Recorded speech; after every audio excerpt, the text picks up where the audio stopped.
Good evening. Nagluluto ako ng apritada. Sa pagluluto ko ng apritada, lalagay ko muna yung headstock para makagalaw yung dalawa kong kamay. Hopefully nakapokus. Ayan. Tinutusok ng dalawang tinidor. Pagkatapos pasangkot siya sa bawang sibuyas, hinihiwalay ko yung bawang sibuyas para na naiikot din siya sa konting mantika. Mga una muna 1 tablespoon. Pag inalis ko yung bawang sibuyas, natatanga yung mantika, kaya maglalagay uli ako ng another tablespoon ng cooking oil. Ito naman sa kabilang kawali, nagpakulo ako ng baka. Pinakuloan ko muna yung tubig. Lagyan ko ng 3 hiwang baka, 3 dinigdik na bawang, pamintang buo, pamintang durog. Magkaiba kasi ang lasa ng pamintang buo at pamintang durog. Pag pareho nyong nilagay, tinan nyo lumalabas pa yung dugo niya. Kasi kung pagka talagang press ang baka na nilagay sa freezer or refrigerator, pag nakita nyo pulang-pula, ibig sabihin nun sariwa pa ng baka, nilagay na sa freezer. Yan, pagka pula, pag kulay itim na, medyo siguro sa biyahe or bilasan na nung ilagay sa rep. Kagaya rin niya ng isda. Ang isda, pagka bilasa na nilagay sa rep, sa freezer, bilasa pa rin pag dinipros nyo. Ganun. Kaya talagang mahalaga pagka merong nasa mga isla kayo, nagtitinda kayo isda, may freezer kayo. May ice, tapos sa travel nyo kaagad. Tatapon nyo yung sa ibabaw yung ice, sa ibabaw at ilalim, yung isda nasa ilalim, nasa gitna. Tapos yung katas, pagka nagtatravel kayo matagal, itatapon nyo sa lupa. Tapos kung ubos na yung yelo, bibili na kayo, mura lang naman ang mga ice. Para na preserve yung niya, freshness ng ice, hindi bilasa. Pagdating sa merkado, pag tinignan ng mga buyer, hindi nangingitim, namumula mga mata o maitim ang hasang, yung lalamunan. Yun. Kasi pag maitim yun, ibig sabihin bilasa.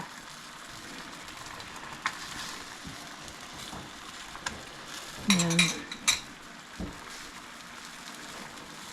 Tapa yan, ilagyan ng konting asin saka konting patis. Lalagyan din niya ng konting suka. Paubos na ang aking suka, kahit anong suka na gusto nyo. Ito, apritada. Lalagyan ko yan ng orange saka red bell pepper saka UFC sweet Filipino style spaghetti sauce. Nabibili yan sa mga Filipino store kagaya ng Island Pacific saka San Seafood Supermarket. Yan. Yan. Tatakpan ko muna to. Titingnan ko yan. Mahalaga kasi sinasangkot siya. Pag medyo malambot na, ilalagay na yung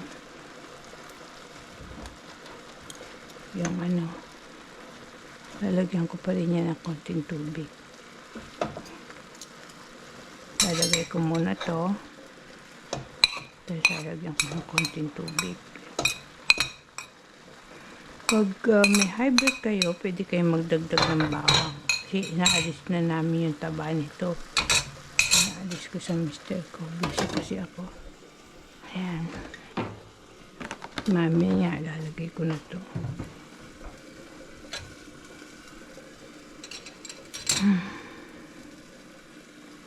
Titikman ko siya. Para kasing ano, hindi ako masyadong gumagamit ng ilaw para makatipid sa kuryente. Kung okay na yung asin, hindi ko sure kung nalagyan ko ng patis. Konting asin. Meron na.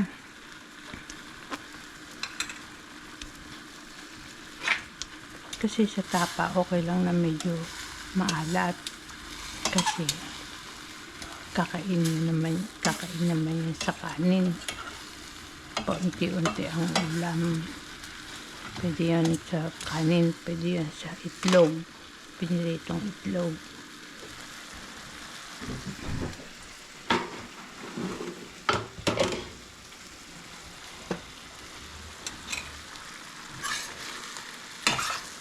Pagsasangkot siya kasi halo kayo ng halo para yung lasa mas lumalabas, mas nalilinis yung karne, hindi ka agad napapanis.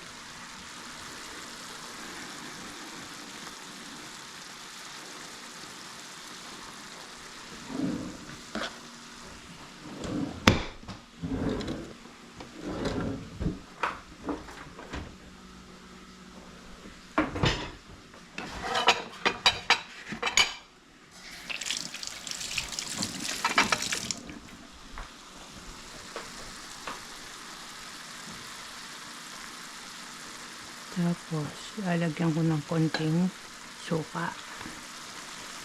Pinalambot-lambot ko na muna. Huwag masyado. Depende sa inyo kung gusto yung maasim.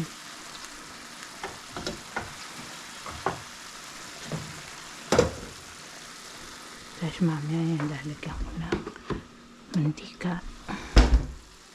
Pag medyo natuyo-tuyo na siya. Ito kasi lalagyan ko ng patatas. So, pero bago ko lagyan nun, lalagyan ko na muna siya ng tubig. Gusto ko masabaw ang apritada ko. Dapat may carrots. Naubusan kasi ako ng carrots para hindi lumabo mata. Kasi ako may pterygium, dapat na-operan yung mata ko noon. Kaya lang nakuha ng carrots. Kasi pag nagkakaedad na, normal lang yung masyadong sensitive ang mata, mga tingate. O maghilamos lang kayo. Tapos pag sobra talagang kati, lalagyan nyo na ng yung mata nyo, lalagyan nyo na ng katas ng aloe vera. Kailangan naintindihan yung kwento ko dahil baka mami ay isahog ng katas ng aloe vera sa apritada. Nakakainip lang ng walang kwentuhan pagka puro luto. Baka kayo magsitaba.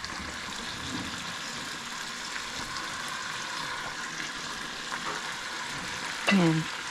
Pampagana kasi yung yung mga restaurant yung sumisikat. Mga ang hinahanda lang sinangag sa tapang baka na may sinangag na may piniritong itlog. Dami ng customer. Taga-taga lang. Minsan yung mga sauce, inaano yan. Kahit inaapoy.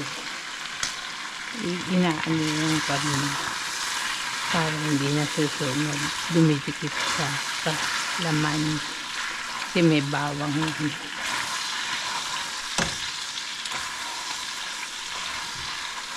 Ayan. Tapos titignan ko kung luto. Hindi pa. Pero hindi siya nasunog. Kasi kinapayas niya may diferensya na kasi tungtong ko, kaya nakapalit.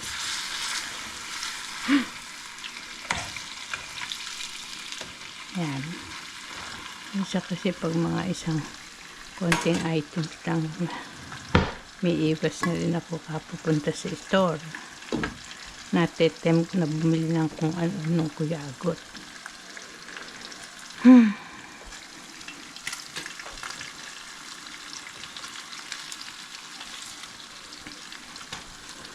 Kaya mahina ang apoy para luto yung loob. Hindi yung labas lang ang luto. Tapos tusok-tusok. Ingat-ingat din pag tumalsik. Lalo na sa apoy. Kaya bawal sa mga bata ang nagluluto. Tutulong lang sa pag mag-o-observe. Kasi once na wala kayo, tapos sila nagluto, kaka-nervyos. May edad kasi yun na minsan naman may mga madali rin matuto kung nakaharap lang kayo. Pero kung karing sunog na bahay nyo, saka nyo lang iisipin na mali pala. Pinagluluto ang mga bata, pero it's too late.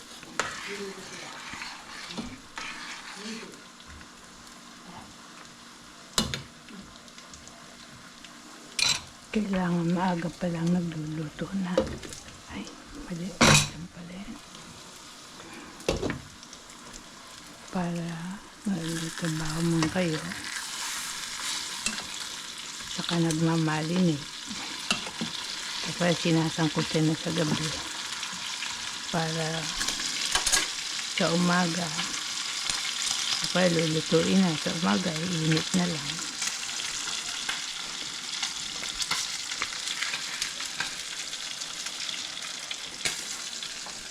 Tapos hihiwain ko ng patatas. Kasi pagka ako nagluluto, kadalasan noon din ako naghihiwa para meron akong nagagawa na gusto kong gawin ng pagkagaya ng paglilinis or paggagarden or pag-harvest, ganun. Kaya sa pagluluto maganda rin yung hinahanda na, kasi minsan pag nakakalimutan. Pero dahil limited ang time, ganyan ang style ko. Dahil walang katulong dito. Or do it yourself. Wala lang. Ayan. Pag-iwa ko ng patatas. Hindi ko sinasagat. Kasi ganyan, hinihiwa ko sa gitna, tapos ginaganon ko. Kasi yung lasa ng patatas mas masarap pag ganyan, unlike ng hiniwa. Kaya tingnan nyo yung mga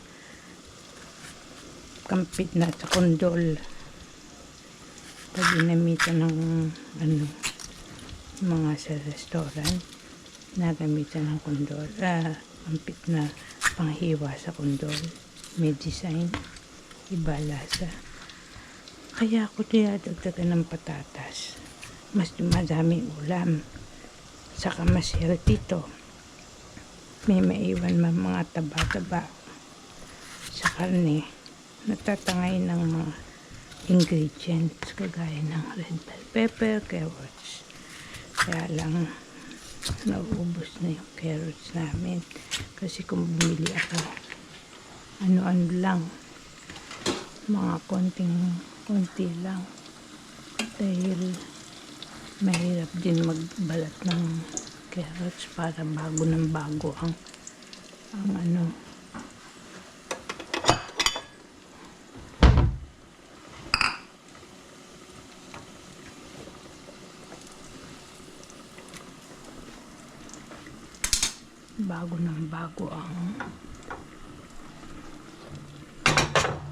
carrots.